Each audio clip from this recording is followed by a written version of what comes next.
wabarakatuh. Perkenalkan, saya Wela Putriana, calon guru penggerak angkatan 10 UPTD SMP Negeri 2 Kecamatan Luak, Kabupaten 50 Kota.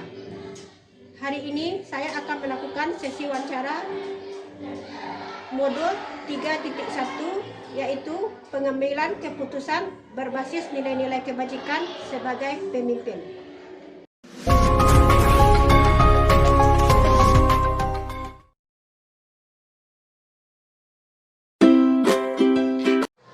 Assalamualaikum warahmatullahi wabarakatuh, Pak. Waalaikumsalam warahmatullahi. Gimana kabar Bapak hari ini? Alhamdulillah sehat. Nah, gimana? Alhamdulillah sehat, Pak.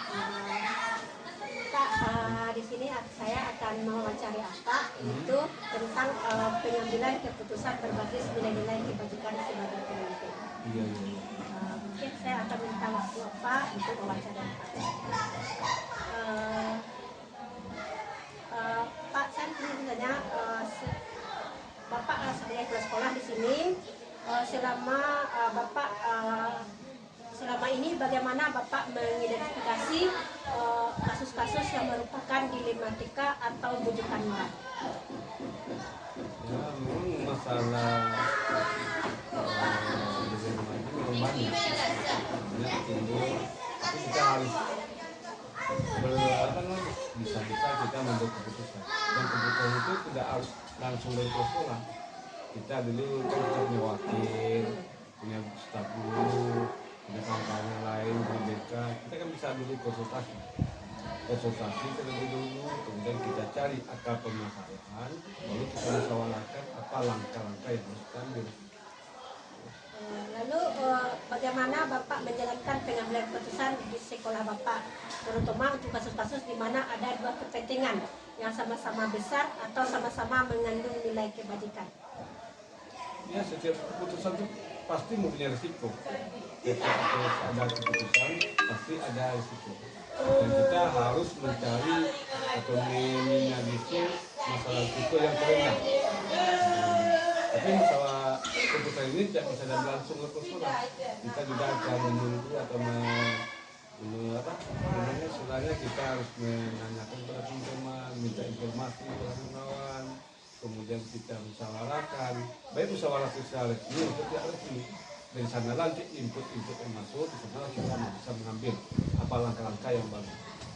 Berarti Bapak meminimalisir itu gimana anak itu tidak dirugikan dan tidak bertentangan dengan aturannya. Lalu apa langkah-langkah atau prosedur seperti apa yang biasa Bapak lakukan selama ini? Ya, prosedur itu yang Bapak sampaikan tadi. Kalau sampaikan kepada guru yang tertentu, bukan seluruh guru ya, tapi guru tertentu, terutama misal kalau bersangkut dengan masalah siswa itu dengan guru BK, kemudian wali kelas, kemudian wakil, kemudian kita minta juga pendapat itu kalau yang sifatnya agak berat itu kita minta pendapat dari guru senior. Dan sekolah kan punya guru senior, jadi kita melibatkan guru senior. Kalau perlu kita libatkan komite, tokoh masyarakat.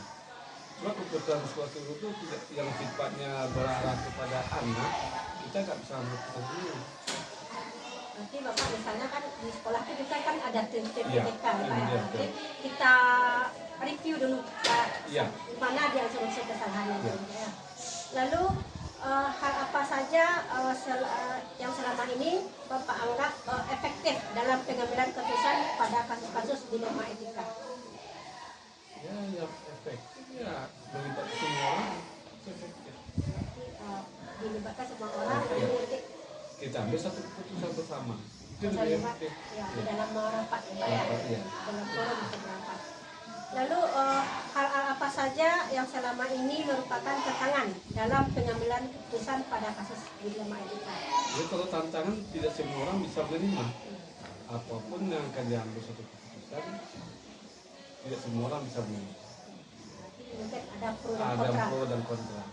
Apalagi yang di sana itu ada pula orang yang istilahnya berpihak pada sesuatu yang kepentingan pribadi atau kada punya kepentingan, walaupun dia sendiri nggak tahu permasalahan, tapi dia ada satu kepentingan, itu terjadi masalah. Dan kita itu usahakan seminimal mungkin. Berarti kita usahakan kalau yang kontra tadi mungkin tidak terlalu kecewa. Iya. Ya, Pak. Lalu apakah Bapak memiliki sebuah tata kala atau jadwal tertentu dalam sebuah penyelesaian kasus dilema etika? Lalu apakah Bapak langsung menyelesaikan di tempat atau memilih sebuah jadwal untuk menyelesaikannya? Lalu bentuk atau prosedur seperti apa yang akan Bapak jalankan? Kalau itu tergantung pada bobot permasalahan. Kalau istilahnya cuma permasalahan yang masih bisa kita minum, kita selesaikan dengan baik, kita selesaikan dengan baik.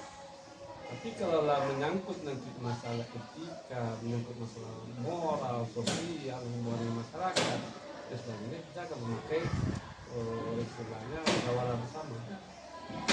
Berarti kalau udah berat, maksudnya ada langkah-langkah atau prosedurnya. Iya. Tapi kalau misalnya sebatas kenakalan biasa, mungkin Itu Bapak ada mengatakan waktunya. ya, Iya, jadi ada. langsung diselesaikan pada waktu tersebut, Iya, Pak, ya. betul. Selesai. Pokoknya intinya harus selesai. Harus selesai. Berarti setiap kasus yang ada harus dituntaskan. Iya, harus dituntaskan. Lalu apakah ada seseorang atau faktor-faktor apa yang selama ini mempermudah atau membantu Bapak dalam pengambilan keputusan dalam kasus-kasus dilema etika? Kalau yang membantu banyak. Kalau apalagi sekolah kita ini ya banyak kan banyak dibantu oleh wakil, dibantu oleh TK, dibantu oleh guru-guru sini. Itu sangat membantu sekali. Apalagi sekarang kita dibantu oleh komite, apalagi perangkat negara di Kabu-Kabu ini cukup membantu. Jadi dikatakan siapa yang membantu ya umumnya membantu. Jadi dengan berkolaborasi tadi masalah, kalau misalnya masalahnya kecil bisa diselesaikan masih dalam sekolah, Bapak selesaikan. Tapi kalau sudah menyangkut kenapa diselesaikan mempunyai jenjang, Pak ya. Berjenjang. Dari semua hal yang telah Bapak sampaikan tadi, pembelajaran apa yang dapat Bapak petik dari pengalaman Bapak mengambil keputusan dilema etika? Ya, pelajaran masalahnya nggak bisa selesai oleh kita sendiri.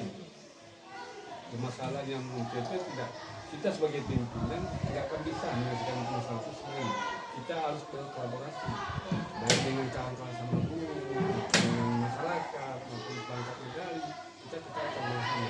Sebab kalau tanpa bersama, putusan yang kita ambil kemungkinan besar akan ada kesalahan dan sebagainya. Berarti kalau misalnya kalau berpesan kita runut lagi gimana tentang keputusan itu baik atau Ya, tidak. risiko yang akan timbul. Jadi setiap keputusan yang Bapak ambil itu Bapak pertimbangkan resikonya, usahakan tidak menimbulkan risiko yang besar. Risiko yang besar atau masalah yang besar. Terima kasih Pak atas berbagi pengalamannya dengan saya. Mudah-mudahan dengan wawancara ini saya mengambil hikmahnya bahwa setiap keputusan itu mempunyai proses untuk menyelesaikannya dan tetap berkolaborasi. Sebab satu masalah kalau diselesaikan lebih bersama-sama akan lebih baik. Terima kasih atas waktunya Pak. Assalamualaikum warahmatullahi wabarakatuh. Waalaikumsalam warahmatullahi wabarakatuh.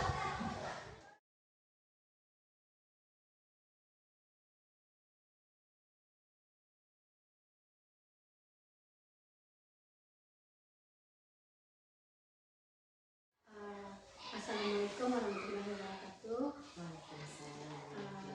Gimana kabarnya hari ini Bu? Alhamdulillah sehat. Alhamdulillah sehat. Bu, seperti janji kita kemarin, hari ini saya akan mewawancarai Ibu yaitu tentang pengambilan keputusan berbasis nilai-nilai kebajikan sebagai pemimpin. Mungkin ada beberapa pertanyaan yang akan saya ajukan.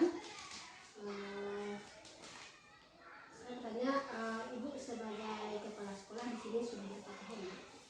Kalau untuk sekolah ini sudah 6 tahun. Ini dalam pengambilan keputusan selama ini bagaimana Ibu dapat mengimplementasi kasus-kasus yang yang merupakan dilema etika atau bujukan moral?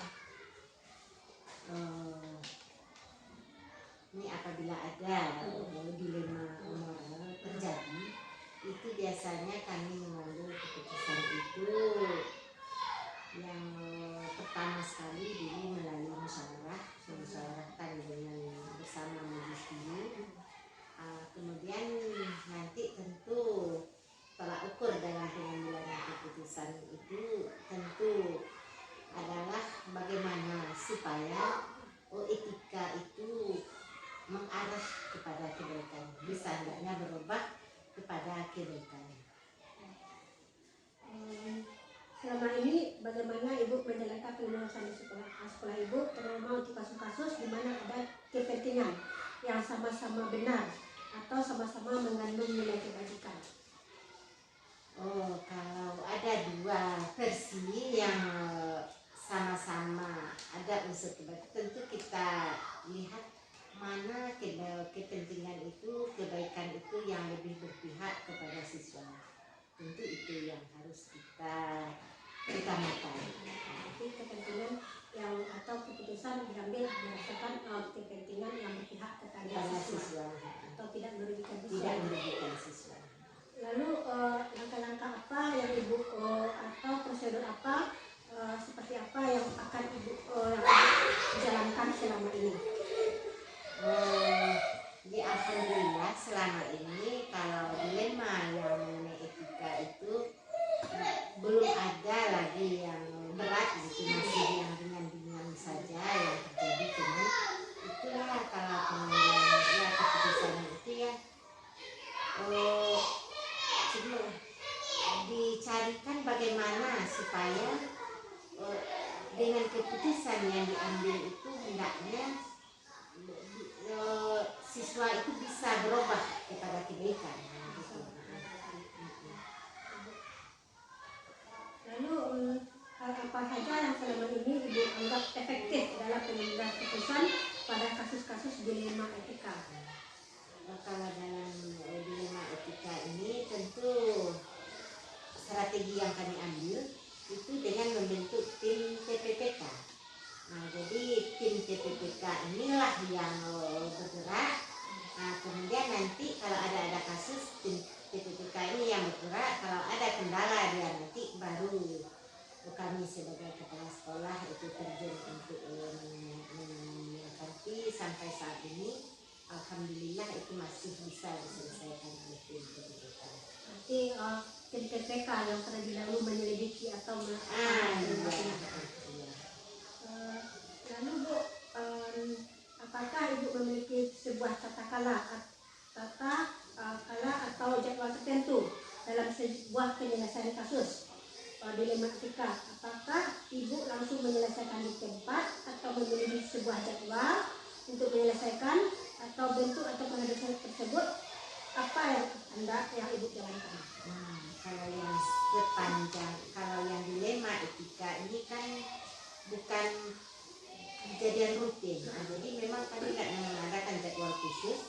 Cuman apabila terjadi dilema etika langsung diselesaikan di tempat. Berarti langsung kejadian itu langsung tidak ditunda-tunda. Apakah ada seseorang atau faktor-faktor yang selama ini memudahkan atau membantu Ibu dalam pengambilan keputusan dalam dilema etika? Tentu ada. Itu yang tadi kan yang paling sangat membantu sekali itu tim TPPK tadi. Itu yang sangat membantu. Dari semua hal yang disampaikan, sebenarnya apa yang Ibu petik dari pengalaman Ibu untuk mengambil keputusan dilema etika? Sepanjang pengalaman yang terjadi itu memang setiap daerah itu memang ada dilema etika itu memang ada. Itu tidak bisa kita hindari ya. Memang itu butuh kesabaran dari kita butuh kesabaran dan kebijaksanaan kita dalam pengambilan keputusan.